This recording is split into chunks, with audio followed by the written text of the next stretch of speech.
kembali di Jawa Tengah, lahan yang subur di wilayah Jawa Tengah membuat hasil pertanian dan perkebunan menjadi komoditas unggulan di Jawa Tengah.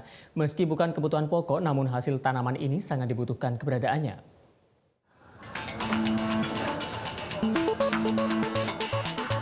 Memiliki lebih dari 1,1 juta hektar sawah dan ladang pertanian membuat Jawa Tengah memiliki variasi komoditas pertanian. Tak hanya tanaman padi, sejumlah produk sayur mayur kini juga menjadi andalan komoditas hortikultura di Jawa Tengah. Kondisi geografis Jawa Tengah juga menentukan jenis tanaman yang dibudidayakan. Bawang merah, cabai merah, dan kentang merupakan 3 dari sejumlah hasil pertanian yang ditentukan oleh kondisi geografis. Meski bukan komoditas kebutuhan pokok, namun keberadaan tanaman tersebut sangat dibutuhkan masyarakat. Apalagi ketika komoditas tersebut memiliki pasaran di masyarakat, terutama di bidang kuliner.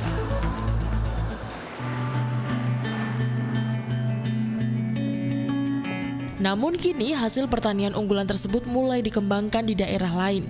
Cabai merah misalnya, komoditas ini mulai dikembangkan di Boyolali, Blora, Semarang, dan Magelang. Kunci dari keberhasilan tersebut terletak pada pengetahuan tentang kondisi lahan yang digunakan. Paling tidak, uji coba penanaman pada lahan di luar sentra produksi tanaman tersebut sedikitnya dilakukan sebanyak 5 kali. Prosesnya pengenalan, dan mungkin ini tidak hanya melibatkan pemerintah sendiri, tapi petani juga investor lokal tadi mengembangkan, misalnya daerah Kendal, Pati, Demak, Grobogan. Grobogan sudah ada 2.000 hektar, Demak juga sekitar itu, Pati juga sekitar itu, dan pada daerah baru ini produktivitasnya juga tinggi gitu loh. Sehingga pada tertarik, dan kalau yang di bawah 500 hektar banyak di kabupaten-kabupaten kecil-kecil itu. Tapi yang sudah ribuan ini yang menambah produksi Jawa Tengah. Perkembangan 5 tahun terakhir, produksi 3 komoditas unggulan dari tahun 2011 hingga 2014 mengalami peningkatan sekitar 5-15% setiap tahunnya. Namun, pada tahun ini diperkirakan cenderung menurun. Seperti bawang merah, produksinya terus meningkat hingga tahun 2014, namun pada tahun 2015 turun sekitar 10%. Memasuki musim penghujan, para petani di Tegal dan Brebes mulai menanam bawang merah. Kendala yang dihadapi adalah bawang yang ditanam sekitar 2 minggu sampai 1 bulan ini mulai terserang hama ulat. Obat pestisida lah andalan para petani menghadapi hama ulat. Untuk produksi bawang merah dari masa tanam hingga panen dibutuhkan biaya sekitar 12 juta untuk lahan seluas 1/4 hektar. Biaya itu meliputi pembelian benih bawang, membayar buruh tanam, pestisida, dan kejadian lainnya. Idealnya, hasil panen bawang dari lahan seluas 1/4 hektar dapat menghasilkan 1 ton bawang merah. Kondisi saat ini untuk petani bawang khususnya tidak dalam kondisi untung, karena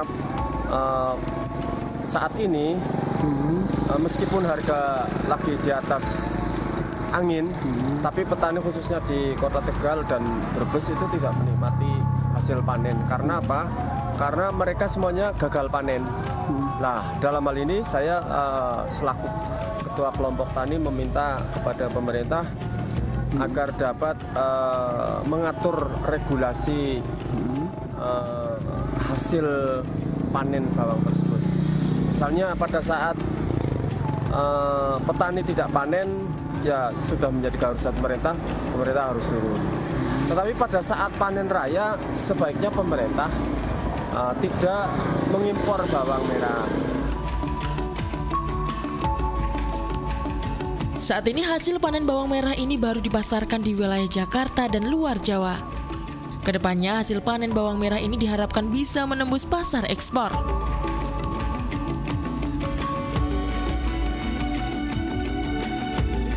Berbeda dengan tanaman bawang merah, cabai merah dari Jawa Tengah sudah diekspor ke Singapura dimulai pada tahun 2012 dan terus dikembangkan sampai saat ini. Namun untuk tahun ini produksi cabai merah mengalami penurunan dari tahun sebelumnya. Dari hasil yang biasanya mencapai 100 hingga 150 per tahunnya, pada tahun 2015 mengalami penurunan hingga 2%.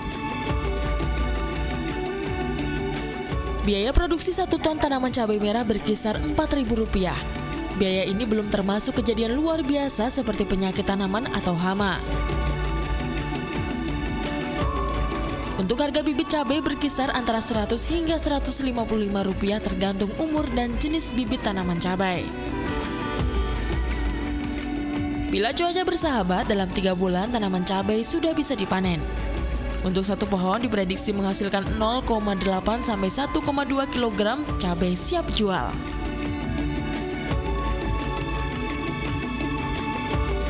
Idealnya untuk 1 hektar luas lahan cabai dapat ditanam 40.000 pohon cabai merah.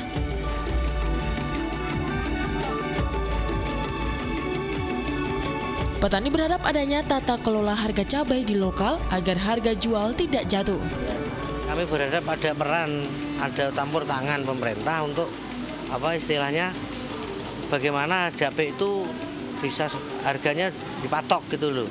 Artinya sebenarnya kita nggak mahal-mahal, di angka 10.000 sampai 15.000 kan sudah untung.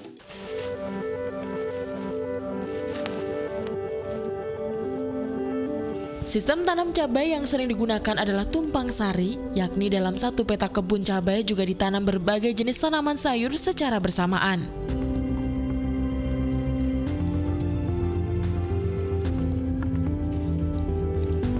Pola ini sudah lama diterapkan pada petani untuk menambah pendapatan serta mengurangi resiko kerugian akibat serangan hama pada setiap jenis tanaman. Nanti kalau untuk petani bisa menerapkan anjuran dari pemerintah khususnya untuk organik itu bisa Mas. Jadi untuk mengurangi Gemini itu khususnya penyakit kuning itu Mas. Itu bisa mengurangi kutu kebul itu. Jadi kalau untuk obat kimia saat ini belum ada. Nah, tapi kalau untuk bikin sendiri itu bisa. Tentunya saya juga sudah menerapkan untuk mengurangi bule itu bisa Mas. Sistem pembibitan cabai yang kini dikembangkan di kawasan lereng Gunung Merapi, Kabupaten Magelang adalah sistem polybag dan organik. Dengan sistem ini, bibit tanaman cabai lebih mudah ditanam dan dikembangkan baik di dataran tinggi maupun dataran rendah, bahkan di cuaca yang tidak menentu. Satu lagi komoditas utama dari hortikultura tanaman sayur adalah kentang. Kentang bukanlah tanaman asli Indonesia. Namun di dataran tinggi Dieng, Kecamatan Batur, Banjarnegara dikenal sebagai penghasil kentang yang melimpah. Luasan lahan tanaman kentang yang ada di wilayah Banjarnegara mencapai 7.000 hektar. Untuk produksi kentang, peningkatannya dalam 2 tahun terakhir dalam kondisi stabil, berkisar antara 20.000 ton. Hanya saja, produksi tahun ini diperkirakan sama dengan cabai merah akan mengalami penurunan 2%. Umur siap panen tanaman kentang adalah 100 hari sejak masa tanam. Sebelum tanam, perawatan dilakukan dengan cara pemumpukan tanah sebagai media tanam dan penyemprotan pestisida pertama pada saat tanaman berumur 25 hari. Untuk penyangan akan dilakukan 2 kali pada umur tanaman 35 dan 45 hari. Untuk kendala yang paling utama pada tanaman kentang adalah masalah phytophthora, masalah jamur.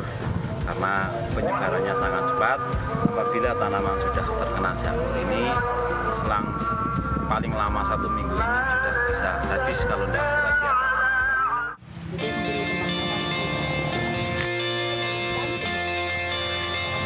Selain hama yang menjadi musuh petani, faktor cuaca juga berpengaruh terhadap tanaman kentang.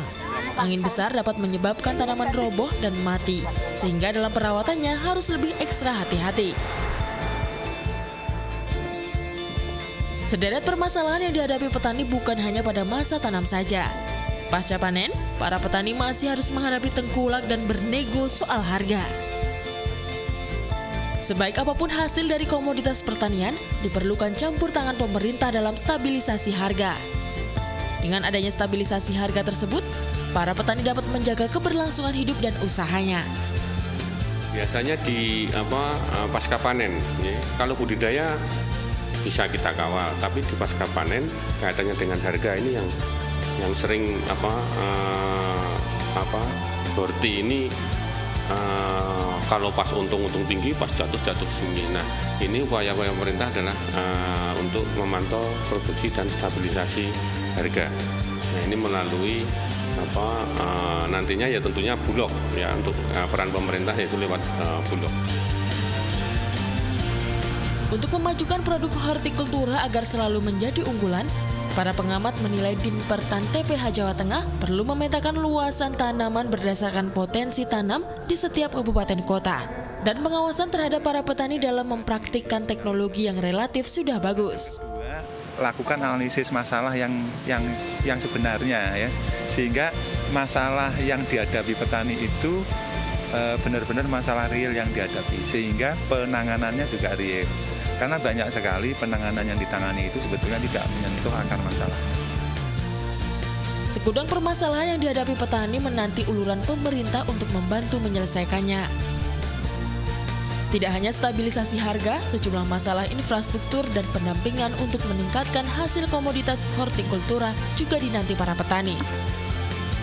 Apalagi pada pelaksanaan MEA nanti dapat menjadi peluang dan bahkan ancaman bagi para pelaku usaha industri hortikultura di Jawa Tengah. Tim Liputan melaporkan untuk NET.